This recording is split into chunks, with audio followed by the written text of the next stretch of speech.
kemungkinan besar ya, karena ini tes cepat. Ya, kemungkinan besar ya jenis watak atau program watak yang ada di otak teman-teman yang memilih penonton adalah hasrat damai, peace gitu ya, damai, watak yang selalu apa-apa mau damai.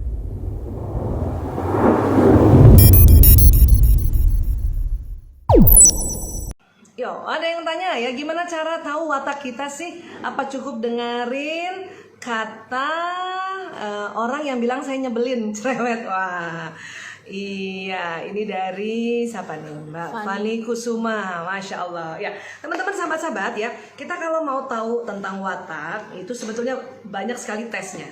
Ya, berbagai macam tes mengetahui tentang watak. Ya, ada beberapa teman-teman psikolog, karena ini memang ranahnya psikolog ya, yang bisa mentes watak, dan mereka punya alat atau mempunyai borang atau form yang untuk bisa diisi yang sangat detail. Tapi kita juga bisa mulai mendeteksi watak dengan cara cepat juga. Ya, biasanya kalau Bu Isa seringnya bikin begini. Seandainya nih hari ini malam ini ya Bu Isa bilang, teman-teman besok kita bikin teater, pentas teater, drama gitu ya.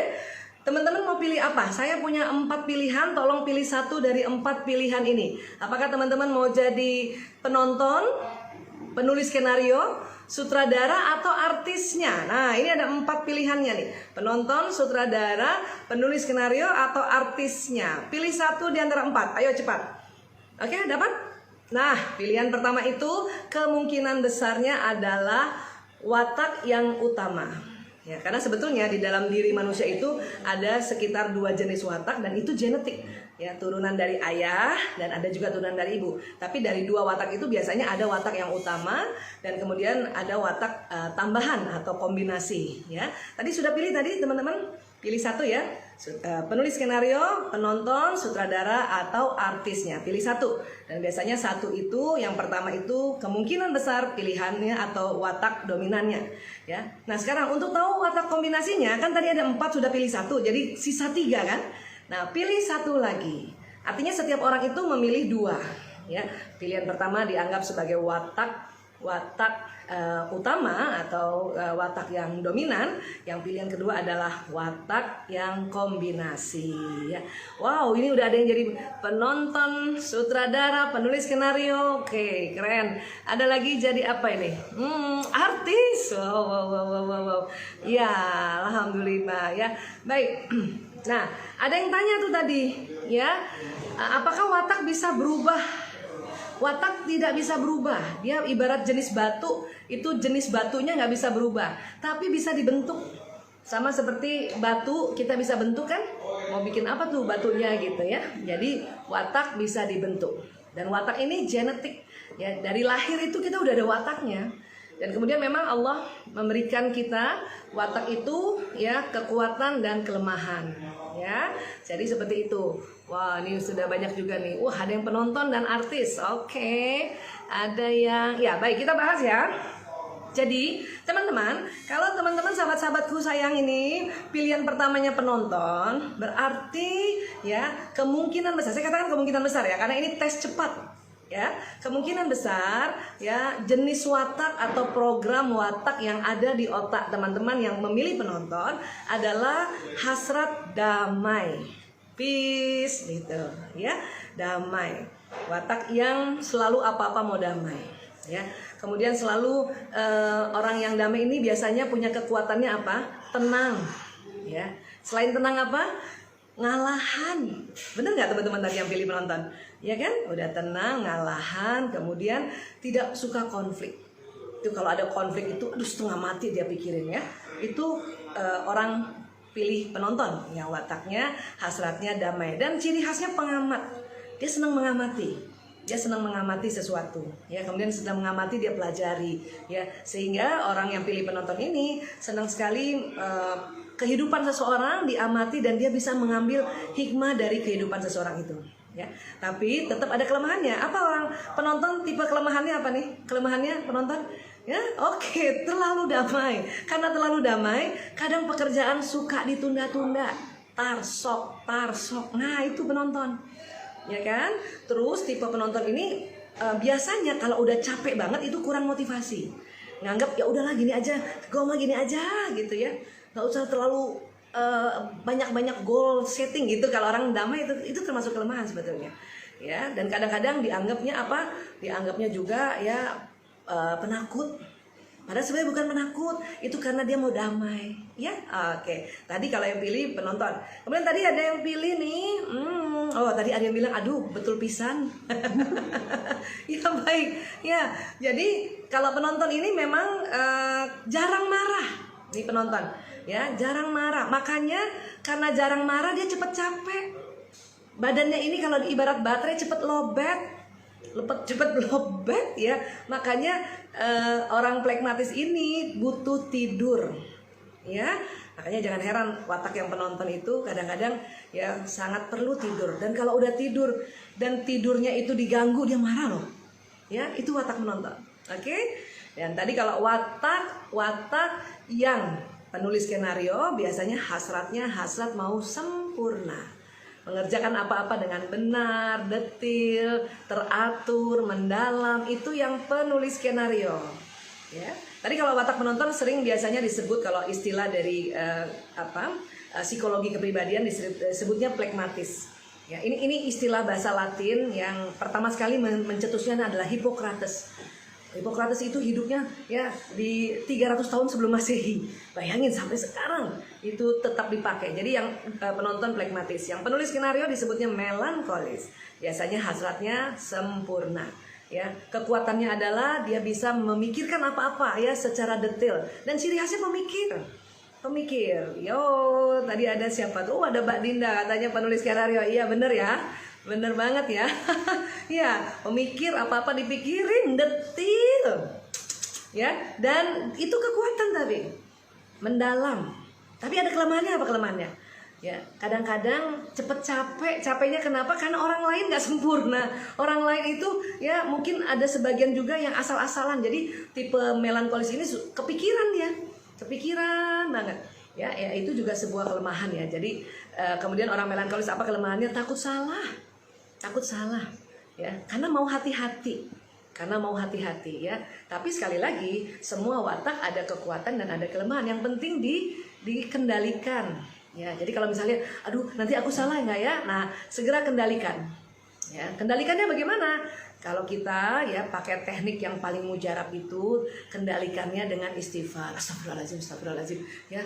Terus kemudian apa? Kemudian kita setting, kita motivasi diri kita dengan teknik ya, berani gitu ya. Nah itu teknik sebetulnya ya. Oke, tadi ada juga oh ini dia bener kan, ada yang bilang aku takut salah dan sebagainya tadi ya. Ya.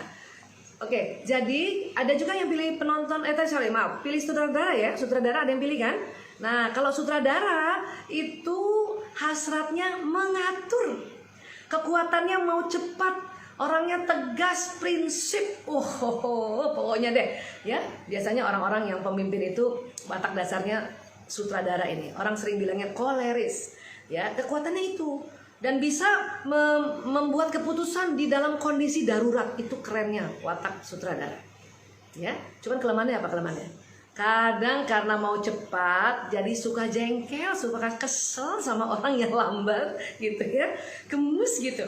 Itu kelemahannya ya. Dan kelemahannya kalau watak sutradara atau koleris ini tidak dikendalikan, itu jadi bosi banget ya.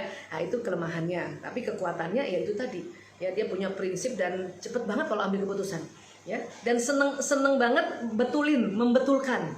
Itu yang koleris. Oke. Nah yang satu lagi sebentar saya lihat dulu. Oke. Ini ada Ibu Kusumati Siska. Wah Isa, gimana caranya menasihati watak koleris? Koleris nggak suka dinasehatin. Ya, siapa yang punya pasangan koleris, nanti kita akan belajar cara bagaimana menghadapi pasangan ya. Kalau sekarang diri kita dulu sebentar ya. Kita bicara tentang diri masing-masing. Nanti ada tuh tipsnya ya. Pokoknya tunggu terus acara konten Ngobrol Bu Isa yang temanya adalah #tanya Bu Isa. Oke, hari ini kita cari yang untuk diri sendiri dulu ya. Ya. Oke. Oh, Amel banget sutradara. Iya ya. Mbak Amel, adendaku, ya Allah. Ya, satu lagi ada watak yang disebut ya watak artis. Oh, siapa yang pilih watak artis tadi? Baik pilihan pertama dan kedua. Biasanya watak artis ini hasratnya gembira. Dan watak artis ini populer, ya cepat dikenal karena orangnya gembira. Ya, itu kekuatannya. Biasanya bahasa ya kepribadiannya ini atau psikologi kepribadiannya disebutnya sanguinis. Sanguinis itu bahasa Latin, asal kata dari darah ya. Orang artis atau sanguinis ini kekuatannya karena happy, gembira, spontan ya. Jadi nggak lama kalau mau ambil keputusan. Ya, nggak ribet mau ambil keputusan ya. Aja ambil keputusan ya. Dan selalu gembira. Cuman kelemahannya apa? Kelemahannya orang sanguinis, saking spontannya kadang nggak inget tadi tuh aku janji apa ya, atau tadi tuh ngomong sama siapa ya. Sering kayak gitu tuh orang sanguinis. Karena apa? Karena cepet banget, spontan banget ya. Jadi kalau kita bicara tentang sanguinis, inilah watak yang kadang kita nggak tahu dia sedih apa enggak. Kenapa? Selalu always happy, be happy. Ya, itu dia tuh orang sanguinis ya. Oke, tadi ada yang tanya ya. Wow, ada yang tanya tentang Bu Aisyah, saya sebentar ya. Tadi Bu Aisyah saya tegas dan baperan. Bisa jadi teman-teman yang misalnya merasa tegas dan agak baper ya, itu mungkin kombinasinya koleris melankolis. Ya, hasrat cepat ya, tapi juga mau sempurna. Itu koleris melankolis sering gitu, tegas tapi agak baperan karena ada melonya ya. Terus ada lagi, Dokter Aisyah, watak itu apa bisa dirubah? Oh ya, tadi kan saya sudah bilang ya, watak itu tidak bisa dirubah tapi bisa dibentuk ya. Makanya harus dikenali. Kalau kita mau membentuk watak, kita harus kenal dulu watak kita apa gitu ya. Misalnya ada teman, ada sahabat-sahabatku ada wataknya plekmatis, yang penonton tadi kan aslinya kan plekmatis. Kalau dia terlalu damai kan suka nunda-nunda tuh, ya kan? Ya tarsok. Nah, tapi kemudian kita sudah kenal itu watak aku, watak kelemahan aku. Gimana cara untuk memperbaikinya? Oke, setiap ada kerjaan sebisanya bilang dalam diri, kerjakan sekarang. Nah, itu yang dimaksud membentuk watak. Oke? Iya. Oh, sebentar nih, tadi wataknya katanya berubah-berubah waktu SMP. Rasanya apa tadi waktu SMP? Sebentar ya, saya lihat tadi. Waktu SMP, bentar. Oh, sebentar ya. Ini banyak banget yang nanya ya. Oh, Insya Allah. Waktu berubah karena waktu kecil introvert, pas SMA jadi ekstrovert. Nah, bisa jadi ini siapa ya? Mbak Putri ya. Mbak Putri ya, Putri. Mungkin wataknya ambivert. Jadi watak ini kan nanti tadi kita sudah belajar tentang pilihan 4 watak. Jadi watak itu kuadrannya. Ini teknik yang sederhana ya, sederhana dan populer ya. Kalau nanti ada teknik yang lebih detail lagi, itu ada lagi. Nah, tapi yang 4 tadi, koleris, melankolis, sanguinis, plekmatis, itu biasanya 4 kuadran. Nah, kalau kombinasinya koleris sanguinis atau sanguinis koleris, itu sering disebut ekstrovert. Ya, dan kalau kombinasinya plekmatis melankolis dan melankolis plekmatis, itu disebutnya introvert. Ya, nah tapi ada watak itu kombinasinya ekstrovert dan introvert, itu namanya ambivert, dan itu nggak apa-apa. Ya, bisa saja Mbak Putri ini mungkin waktu kecilnya sebetulnya wataknya memang kombinasi. Ya, bisa jadi wataknya melankolis koleris. Jadi kecil merasa introvert, kok udah gede sekarang saya agak ekstrovert ya. Ya. Mungkin ya waktu kecil yang melankolisnya lebih dominan, kemudian pas udah besar watak kolerisnya yang lebih dominan. Ya, oke gitu ya.